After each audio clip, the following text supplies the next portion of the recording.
The Kingdumb, 1 Samuel 8 verse 5. There is a big difference between a kingdom and a kingdom. Saul was the head of a kingdom. The prophet Samuel could not persuade Israel that having a mortal king was not in their best interests. God would gladly be their king, but they were not interested.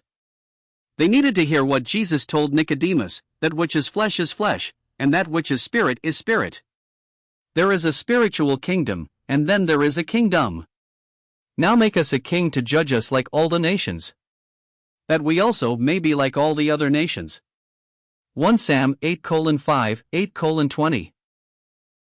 Even though it was not a good idea, God allowed Israel to proceed with their plans. There are some things that we will never learn unless we learn the hard way. Samuel felt rejected. God reminds us that as God's servants we should not take rejection personally.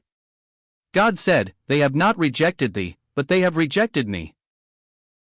Providence brought Saul the son of Kish to Samuel. Saul had no idea who Samuel was. He might have been one of the few in Israel who had not heard about Hannah's son. Don't expect to be an eagle if you hang around turkeys. Saul raised asses for a living. Be careful. He that walketh with wise men will be wise, but a companion of fools will be destroyed. Proverbs 13 verse 20. It might be pointed out here that David worked with sheep and Saul worked with jackasses or donkeys. As these animals have a different temperament, so they are handled differently. Israel needs a shepherd. God would find one in David, and David's spiritual temperament led him to proclaim what Samuel understood all along: the Lord is my shepherd.